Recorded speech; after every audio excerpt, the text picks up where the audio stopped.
플루티스트 송솔라무입니다. 반갑습니다. 제가 좋아하는 영화가 있어요. 실은 드라마 음악을 이렇게 하게 된 동기는 전 클래식을 전공을 했고요. 이렇게 실용 음악이나 이런 것을 저는 따로 공부를 하지 않았습니다.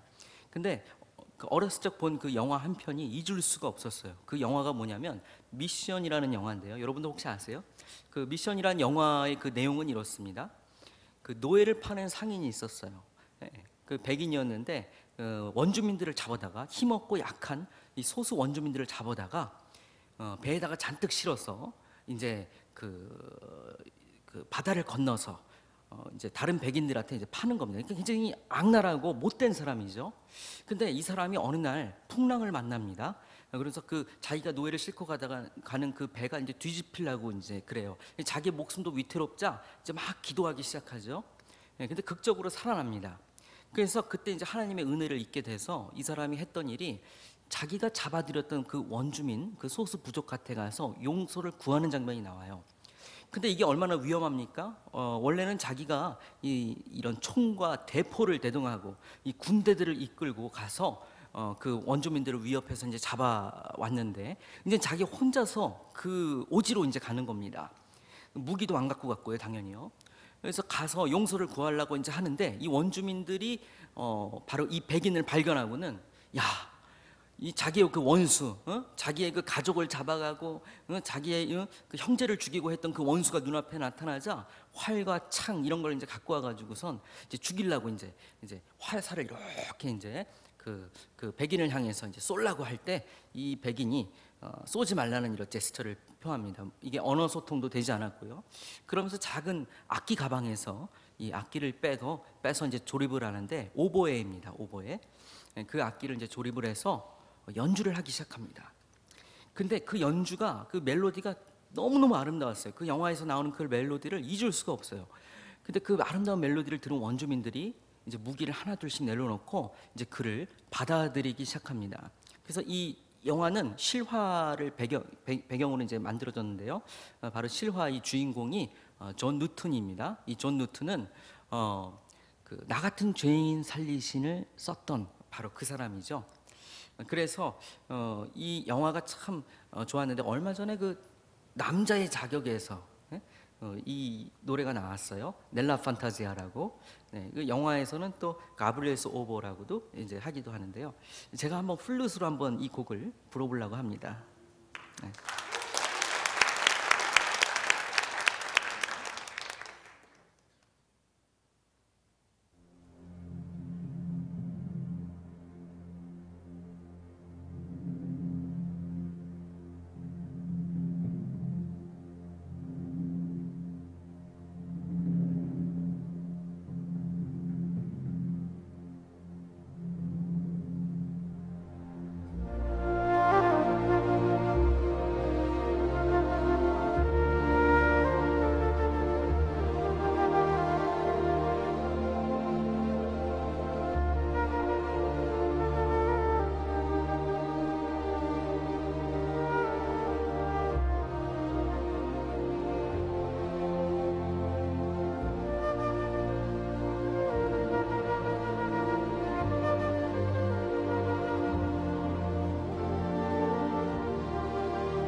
저는 이 영화를 보고 참 감동을 받았습니다. 뭐냐면 언어라는 게 참 중요하죠. 이 노래는 우리가 하고 싶은 말에 음을 실어서 하는 것이 바로 노래입니다. 그래서 그 가사만 들어도 대충 내용을 알 수 있지만 이 연주는 그렇지가 않습니다. 연주는 내 마음의 음을 실어서 표현하는 것이 연주이기 때문입니다. 그래서 진심이 없으면 이렇게 듣는 사람들이 이렇게 받아들일 때 그렇게 이렇게 마음에 와닿지 않는 것이죠. 어렵게 느껴지고 하는 것이죠. 그렇지만 이 어려운 음악이라도 진심을 담아서 정말 자기 마음껏 이제 그 마음에다 음을 실어서 이제 표현을 한다면 그게 전해지게 돼 있습니다. 오늘 주제 내용은요, 열매 숫자보다 중요한 것이 있다는 것입니다. 저는 전 세계 80여 개국에서 연주를 하고요. 그리고 많이 이제 다녔는데요. 어제도 이제 오케스트라 이제 협연을 이제 하고 왕성하게 지금 활동을 하고 있습니다. 그래서 큰 교회에서도 저를 초청해서 연주할 기회가 있게 되죠. 많이 놀랄 만한 교회들이 있어요. 우리가 전혀 예상하지 못했던 그런 나라에 굉장한 그 복음의 씨앗을 뿌리고 열매를 많이 갖고 있는 교회들을 많이 만납니다. 물론 너무나도 훌륭한 목사님들이고 영적으로도 굉장히 정말 세기도 하죠. 그래서 거기서 연주를 이렇게 하다 보면은 또 이렇게 목사님들과 친해질 기회도 있고, 또 거기서 이제 생활하면서 또 같이 이렇게 또 집회를 열게 되면 그 교회만이 갖고 있는 그런 영적인 것이 이렇게 느껴질 때도 있습니다. 그런데 제가 이제 큰 교회를 다니다 보니까 이렇게 어떤 것을 이제 중요한 것을 깨닫게 되었습니다. 그것은 뭐냐면 교회가 커서 많은 영향력을 끼치고 많은 열매들을 가지고 있지만 뭔가 비고 있는 것도 보이기 시작을 했습니다. 그것은 뭐냐면 열매 숫자보다도 중요한 것이 있다는 것입니다. 아무리 많은 열매를 맺는다고 해도요, 그 열매가 건강하지 않고 그 열매를 돌보지 않은 상태에서 정말 병들어 있는 열매가 나오게 된다면요, 그거는 많으면 많을수록 그렇게 좋은 건 아닌 것입니다. 교회도 마찬가지입니다. 우리도 마찬가지죠. 많이 숫자는 많이 보이고 정말 부흥도 많이 된 것 같지만 그 한 사람 한 사람의 그 영혼의 그 상태가 얼마나 건강하냐, 이 건강한 거는 어떻게 알 수 있냐. 우리 그리스도인은요, 한 가지로 알 수가 있다고 저는 생각합니다. 그것은 사랑이 있냐 없냐입니다. 맞습니다. 사랑이 있냐 없냐. 그러면 사랑이 있냐 없냐를 또 어떻게 알 수 있을까요? 그것은 많이 주느냐 안 주느냐, 그것입니다. 이 사랑에 대한 단어가요, 한 200번 이상이 써 있다고 하면 준다라는 것이 1000번 이상 써 있답니다. 그러니까 주는 것, 이 주는 것은 이 바로 사랑인 것입니다. 그러니까 그 교회의 그 열매를 알 수 있으려면요, 물론 복음도 중요하고 이렇게 막 전도해서 오는 것도 중요하지만 정말 진정한 그 사랑이 있냐, 예수 그리스도의 사랑이 넘치느냐, 서로 용서하고 서로 받아주고 이러는 것이냐입니다. 제가 방금 악기를 두 가지를 했죠. 두 가지를 했는데 여러분 놀라지 마세요. 제가 첫 번째 연주했던 악기는요, 단돈 몇만 원이면 그렇게 살 수 있는 그런 악기인 것입니다. 이건 초창기 모델이라 지금 고장나서 본드로 붙여놨어요. 이제는 제 이름으로 아일랜드에서 나옵니다. 솔나무 휘슬, 일명 솔나무 휘슬인데요, 하나에 2만 원, 두 개 세트로 사시면 3만 원에 5천 원짜리 케이스도 무료로 드리고 있습니다. 네. 그런데 제가 두 번째 이 넬라 판타지를 불었던 이 악기는요, 지금 미국에서 만든 악기인데요, 보스턴에서 만든 악기인데 전체가 플래티늄과 18K 금으로 만들어졌습니다. 가격이 지금 억대의 플룻입니다. 그러니까 첫 번째 부른 악기는 싸고 고장난 악기고, 두 번째 부른 악기는 아주 비싼 억대의 악기입니다. 근데 그 가격의 그 차이가 여러분 정말 그 느껴지셨나요? 저는 아니라고 생각해요. 왜냐하면 부는 사람이 똑같았기 때문입니다. 바로 같은 주인의 손에 들려 있었기 때문에 같은 소리가 난 것입니다. 그런데 우리 교인들은 어떻죠? 우리 교인들도 마찬가지예요. 어떤 분들은 보면은 이렇게 세 개, 두 대밖에 없는 이 회사에서 나온 아주 비싼 억대 이런 모습처럼 보이는 분들이 있어요. 물론 장로님도 있고 권사님도 있고 또 여기 학생 회장도 있고 많아요. 그죠? 그렇지만 대부분 교회에 오시는 분들 중에 저 구석에 앉아 계시거나 이렇게 얼굴색이 이렇게 밝지 않으신 들 보면은 보통 이런 분들이에요. 이렇게 싸게 느껴지거나 아니면 이것처럼 본드로 붙여놓은 것처럼 뭔가 좀 고장나 있다고 이렇게 느끼시는 분들이 있어요. 근데 이분들하고 이렇게 얘기를 해보면요, 그래, 영적인 것도 마찬가지죠. 정말 성경 충만하고 막 이런 분들하고 대화하고 정말 열심히신 이런 분들하고 이야기하다 보면요, 이 성령의 검을 다 갖고 계세요. 아멘. 이 성령의 검은요, 굉장히 날카롭고 예리합니다. 엄청난 겁니다. 그런데 이 성령의 검을 이분들이 많이들 갖고 계시는데 단점이 하나 있어요. 뭐냐면 이 검을 사람에게 들이댈 때도 있다는 것입니다. 예. 이 검은요, 이 성령의 검은 오직 악에게, 사단에게 들이대는 데 써야 되는 것입니다. 하나님의 말씀으로, 그죠?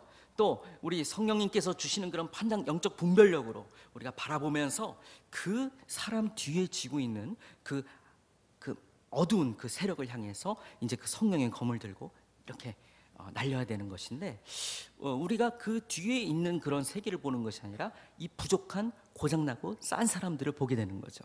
그럼 우리가 부족한 것을 지적하게 되죠. 우리의 말을 통해서 주로 일어나게 됩니다. 이렇게 얘기하는 거죠. 너가 지금 이러는 이유가 뭐 때문인지 아니? 너 요즘에 너 예배도 안 나오고 있고, 이런 거를 자기는 격려라고 생각하고 이야기합니다. 하지만 받아들이는 사람은 그렇지가 않고 아픈 상처를 얻게 되는 것이죠. 그러면서 그 사람이 쓰러 넘어져서 간다고 하면, 그 사람은 말이 안 통해, 아직 너무 악한 것에 사로잡혀 있어, 이렇게 판단하게 되기도 합니다. 자, 여러분, 세상에서 가장 무서워야 할 것이 있어요. 바로 교만이죠. 교만. 이 세상에 많은 교만이 있어요. 물질적인 교만, 뭐 지식의 교만, 여러 가지가 있는데 가장 무서운 교만은요, 영적 교만인 것입니다. 영적 교만만큼 무서운 것이 없어요. 왜 그렇죠? 바로 예수 그리스도가 이 땅에 처음 오셨을 때 누가 못 박혔나요? 누가 못을 박았나요? 바로 이렇게 영적 교만한 자들이었습니다. 그리고 이런 영적 교만한 자들을 보면요, 보통 이런 사람들이었어요. 하나님을 잘 알고, 하나님의 말씀도 잘 알고, 또 하나님께서 말씀하신 그 메시아를 오랫동안 기다렸던 사람들이에요. 그런데 정작 그렇게 오랫동안 기다리고 오랫동안 거룩하게 자기를 지킨 자들이 예수 그리스도가 왔을 때는 못 알아봤어요. 도무지 이해 못할 사람이에요. 왜 약한 자들한테 가고, 왜 정말 더러운 자들한테 가고, 왜 이렇게 죄인들한테 가고, 왜 이렇게 병들 자들한테만 가고, 왜 여태까지 그렇게 기다려왔던 자기들한테 오지 않고, 그리고 왜 이렇게 멋있는 모습으로 온 것이 아니라 당나귀를 타고 다니고 말도 안 되는 그런 모습으로, 정말 이해가 안 가는 그런 부분들이었을 것입니다. 그렇지만 약자와 병자들, 이렇게 본드로 붙여놓은 것 같은 사람들은 예수 그리스도를 알아봤습니다. 영적 교만, 그것은 예수 그리스도를 못 보게 하는 것이죠. 열매의 숫자가 중요한 것이 아닙니다. 지금 우리나라 교회의 현실이 어떻게 와 있죠? 열심히 기도했어요. 많이 전파했어요. 그리고 교회도 커졌어요. 건물도 크게 지었어요. 그 옆에 교육센터도 지었어요. 카페도 만들었어요. 그렇지만 중요한 걸 까먹었어요. 사랑이 없어지고, 중요한 초심을 잃고, 이제 어린아이들 전도해야 되는데 이제 어쩌죠? 고등학생들 이렇게 시험 문제 있을 때는 당연히 주일날 안 와도 되는 것이죠. 그렇다 보니까 이제는 건물을 유지하기도 힘든 상황이 됐어요. 이제는 이 건물을 섬기게 되는 것이에요. 지금 이것이 우리나라 교회의 현실인 것 같이 저는 느껴집니다. 물론 아닌 것도 있겠죠. 열매는요, 우리가 보이는 것이 열매가 아닙니다. 교회의 크기, 그리고 교인들의 숫자, 그리고 지금 막 눈앞에 보이는 이런 반응들, 이것이 아니라 진정한 열매는 그 열매가 얼마나 건강한가입니다. 그 열매가 얼마나 잘 익었냐는 것입니다. 그 열매가 하나님 보시기에 얼마나 아름답냐는 것입니다. 사람의 시선으로 그 열매를 보기 시작한다면, 우리의 마음으로 그 열매를 보기 시작한다면, 우리 교회에 있는 저 카페가 우리 기도의 응답이요, 이 교회에 있는 의자의 숫자들이 우리의 응답으로 보일 수가 있지만, 죄송하지만 하나님과는 상관이 없을 수도 있는 것입니다. 제가 좀 분위기를 좀 밝게 하기 위해서 죄짓 맡은 우리 구주를 지금 마지막 곡을 하고 이만 내려가겠습니다. 이 곡을 할 때 우리의 짐에 대해서 얘기하시죠. 그 짐은 죄라고 이야기하고 있습니다. 우리의 많은 짐들이 있어요. 부담이 있죠. 자녀들에 대한 부담, 뭐 지금 재정에 대한 부담, 여러 가지 그런 짐이 있지만은 실은 예수 그리스도께서 말씀하신 가장 무거운 짐이란 우리의 죄인 것입니다. 죄가 가장 무거운 짐이죠. 왜냐하면 죄는 예수 그리스도의 십자가에서 보혈이 없이는 해결이 될 수 없는 문제였습니다. 세상에 많은 종교들이 있어요. 저는 힌두교가 있는 곳에도 연주했고요. 저는 이슬람이 있는 곳에도 연주했고요. 특별히 저는 일본에 연주를 자주 갑니다. 이번 주에도 또 가고 거의 일주일에 한 번씩 연주를 가요. 총 1년 반 동안 거의 2년 가까이 제가 250회 이상을 일본에서 연주를 했습니다. 많이 했죠? 근데 일본에 가면은 이렇게 불교이신 분들을 많이 만나요. 그런데 그분들의 그 특징이 있어요. 뭐냐면 이제 마지막 때가 되니까 이제 그 절에 다니기 시작하는 거예요. 왜냐하면 이 마지막에 죽는 것에 대한, 그 죽어서 그냥 사라진다는 것에 대한 두려움이 있어요. 그래서 이 절에 가서 많은 공덕을 쌓고 이렇게 그 부처 상에서 많이 또 절을 하고 이렇게 돈도 많이 바치고 이러는 문화를 갖고 있는 것입니다. 세상에 많은 종교들은 여러 가지 문화가 있죠. 그렇지만 거기에는 대가성에 대해서 이야기합니다. 그 대가성은 죄값에 대해서 얘기하는 것입니다. 너가 이렇게밖에 못 사는 이유는, 너가 지금 이렇게 사는 이유는 너의 그 조상이 죄를 졌기 때문이고, 너가 그 전생에 죄를 졌기 때문이야. 그러니까 네가 이러이러한 대가를 치르면 다음 인생에 좀 더 좋게 태어나, 이런 메시지를 전하고 있는 것이죠. 그렇지만 정말 그런다고 해서 그 죄가 없어질까요? 아닙니다. 오직 예수 그리스도의 보혈만이 그 죄가 없어지는 것입니다. 그러면 이 찬양을 할 때 여러분들 어떤 마음이어야 되죠? 여러분들, 우리가 누구를 격려한다고 이야기합니다. 누구를 이렇게 격려해서 이렇게 좀 도와주려고, 인도하려고 이야기하는 것입니다.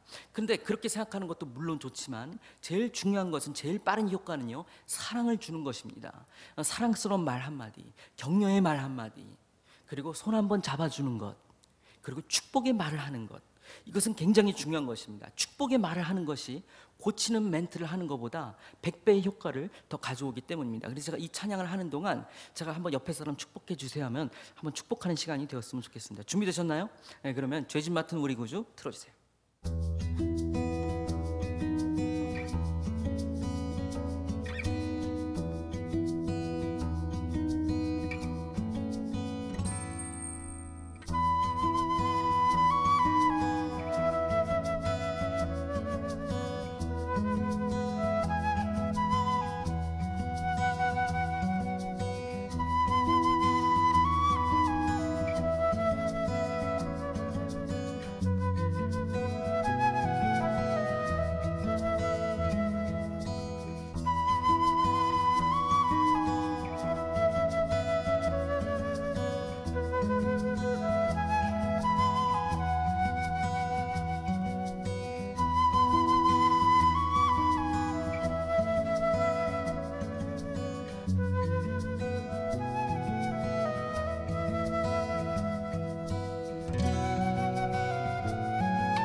옆에 있는 사람 손을 한번 다 잡아보세요. 꼭 한번 쥐어보세요. 안 잡으신 분들 있는데 한번 이렇게 잡아보시고요. 잡았는지 안 잡았는지 확인해 볼게요. 한번 다 손을 들어보세요. 네, 다 잡았나요? 네. 이거 앞 사람 이 두 분 손 좀 누가 좀 잡아주세요. 예. 저 뒤에 사람, 앞에 사람 손 좀 잡아주세요. 예, 저를 한번 따라해 주세요. 왜 끝까지 안 잡아요? 잡아주세요. 예. 저를 한번 따라주세요. 당신은 오늘 너무나도 사랑스럽습니다. 좋아요. 한 번 더 하겠습니다. 당신은 하나님의 위대한 걸작품입니다. 아멘. 네. 자, 서로 격려해 주는 말은 너무나도 중요한 것입니다. 저는 모든 교회에서 이런 열매가 나타나기를 기도합니다.